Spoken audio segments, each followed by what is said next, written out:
I watched the Newbie episode 7, so you don't have to. I'm telling y'all, this is absolute torture. But here I am reviewing another episode because I don't know, is this community service or am I just a glutton for punishment?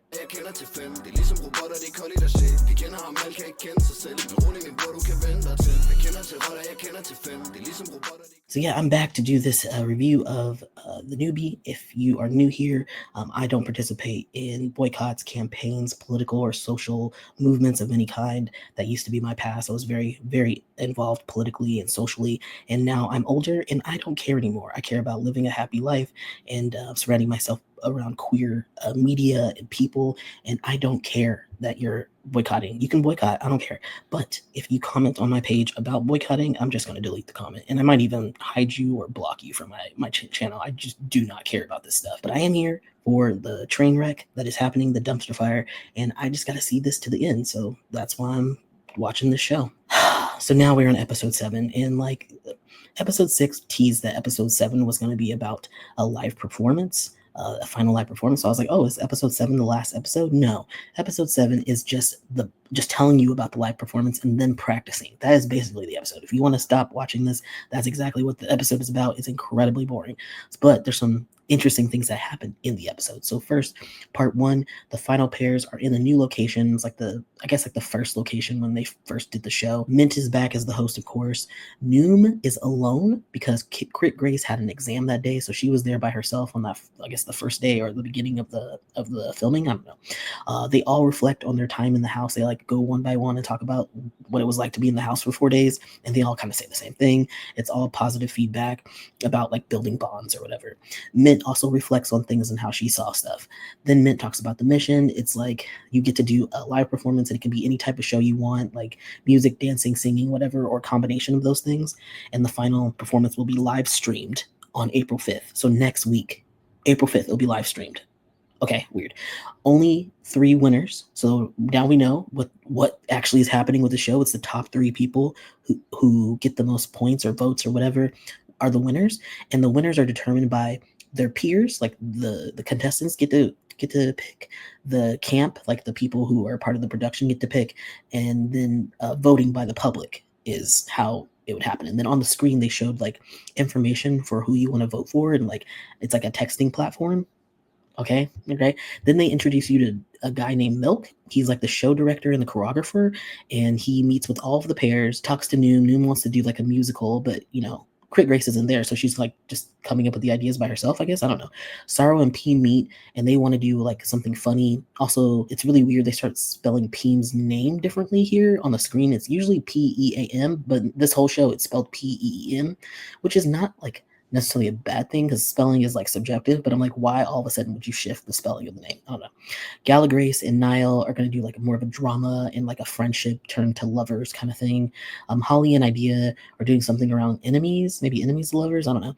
And then Four Wheel and Grace or Gracie, they're doing something more dynamic where it's like a angel as a devil theme. I don't know. Part 1 ends. Part 2, it's the rehearsal. There's very dramatic music, and they like cut to Peem like dancing by herself, and it's super dramatic, and then they cut to everyone else in a room. They announced that Peem's partner was no longer a part of the show, but they don't say her name. It's so weird. But like Sorrow, it's Sorrow. She's no longer a part of the show. Everyone is confused and kind of shocked, but also like, we have to move on. Like, okay, well, that happened, so let's just move on. They all give condolences to Peem, and then the rest of part 2 is just Peem working on her performance with her team. There's another producer or acting coach. His name's Multi. He's not named at first. He's not named until like part 3 or 4 or something like that, but his name is Multi, and it's super long and it's super serious, and it's like her practicing singing, dancing, acting, all that stuff, like behind the scenes. And then you go to part 3. Part 3 is Noom and Crit Grace. They're practicing again, too long, but they're somewhat kind of funny, I'm not gonna lie, in what they're doing. And then there's another choreographer named A-U-M, and she's helping them, I guess. And then Grace, I did notice, and this is like not to shade her, because I'm gonna talk about Grace's pimples. I have pimples all over my face. You can see them. I have some new ones. Like, I have really bad skin, and I'm not the best at taking care of my skin. I need to do better. I'm so old. I should be doing way better with my skin. But Grace has a lot of pimples, which I'm not hating on, like I said, but you can see them, and she's wearing makeup. And I'm like, did they just let them do their own makeup for the show? I'm like, they didn't have no makeup artist on the set that could have like fixed that, done a little bit more concealer, because they're very really obvious. And I'm like, this is supposed to be like kind of a professional show, and I'm like, I just don't expect to see people's pimples on a finished product like that, not so glaringly obvious. I don't know. To me, that just seemed like kind of unprofessional and kind of like throwing her under the bus. It's like, wouldn't you want her to look her best on camera? Anyway, then they cut to Holly and Idea. They're doing the same thing. They're practicing and preparing. They work with Multi on this time. The dance routine looks pretty good, though. I'm not gonna lie. The dancing looks pretty good with Holly and Idea, and the acting is actually pretty good. So far, from like the three that we've seen, it's probably the best. Then that's the end of part 3. Go to part 4. Four Will and Gracie are practicing. Gracie sings and plays piano, and her voice is actually pretty okay. The dancing is good. Four Will has like a good voice actually, but needs maybe a little bit more practice, but her voice is pretty decent. Gala Grace and Niall are the last pair, and Niall, I found out Niall's a DJ apparently, so she's gonna do some DJ set. Grace plays the drums, but apparently she didn't know how to play before the show. She just learned for the show, which kind of weird, but also like impressive to a degree. But it's kind of weird to do that. Like, let me do this new skill before my final performance to get this job. I don't know. Niall, I did notice that she has some Prada glasses on, the same ones that Faye wears. I thought that was pretty funny. And then they're like practicing, they're acting or whatever. Then at the end of the show, it's like voiceover, and they're encouraging us to vote for them. And then there's info on the screen again about how you can vote, and you can vote up until April 4th at like midnight. And I guess our votes count a little bit. Like, we haven't even seen the final performances, but it's just like based on who we like, that's what we're voting on. And then they'll do their final performances, and then the camp and the peers will vote, and that'll be the final number. Like, what is so confusing. First of all, Sarah is not there anymore, right? So Peen's gonna be by herself. We already know that Noom is going to leave the show. She said she's staying until the end of her obligations for the show, but she's not signing a contract, so she's definitely not going to win this. So it's kind of pointless even to vote for her in this. But okay. And then there were some other people who left. I can't even remember their names, but a couple of other people already left. So what is the point of the show? I don't know. I would say this episode was incredibly boring. It was like probably one of the most boring episodes so far. It's way too long, and just basically just them practicing for their live performance. Like, what? It was so pointless. Now, I want to talk about the views. I was watching it when it came out. It was 9 hours out, okay? 9 hours out, it was part 1 had 3K views, 123 likes, and 29 comments, mostly nice comments, actually. A lot of them asking for subtitles, because, again, there wasn't subtitles on this. I had to do, my app does the Thai to English translation, so that's how I got my subtitles. But apparently, they add them later. I guess I didn't go back and look at the old episode. Apparently, they have subtitles now. I don't know. Part 2, 1.5K views, 85 likes, 16 comments, mostly positive. Part 3, 1.5K views, 85 likes, 19 comments, mostly negative. For some reason, the third one has a lot of negative comments. I don't know why. Part 4, 1.3K views, 58 likes, 36 comments, mostly negative. Let's go back, actually. Let me look real quick, and let's see what the numbers are now. Oh, goodness. Okay, so as of now, and this is, I'm filming this Monday, March 31st. It's 3 p.m. Pacific Standard Time. I probably won't put this out for a couple of days because I have so much other Faye content to put out. So this is going to get put out days later. So when I put this out, I might put the number that it's at that time as well, like closer to when I'm posting this. But right now, 2 days after it came out, I guess technically 1 day. It's only 1 day, but still. 1 day later, we're just under 5K views for part 1. Part 2 has 2.5K views. 2.4K views. Part 3 has 2.3K views, and part 4 has 2.4K views. So basically, in a day, it's only gone up about 1,000 views for each video. For a channel, well, how many people on this channel? 855,000 subscribers. Even, like, a lot of people are not on Twitter, don't know anything about the boycott. Maybe they've heard little rumblings and stuff, but for a channel to have that many viewers, that many subscribers, and no one's watching it just casually, whoa. But like I said, it wasn't good. This episode, there were other episodes that were a little bit more interesting, and this one was like absolute trash. There was like really no reason to watch this. Like, how long was this? How much time did I spend on this? This episode was 49 minutes total, and it could have been 20 minutes. To be honest, it was like way too much. It's just dragging on information that we did not need to know. Well, that's it. That's all I got for you guys.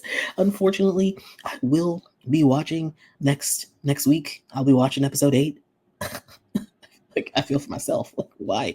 And apparently it's going to be a live stream. And so, like, if it's a live stream, they have to turn off the comments. They have to, like, monitor the comments. There's no way they can do a live stream. People are going to get on there and just spam it with negative comments. So I'm confuggled. I don't know what is going on with this company. I just don't get it. But here we are. Thanks for watching. If you like this kind of content, like, comment, share, subscribe, and I'll see you on the next one. Peace.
Mod systemet vi bokser, de andre hopper som lopper, imens jeg også er en hosser.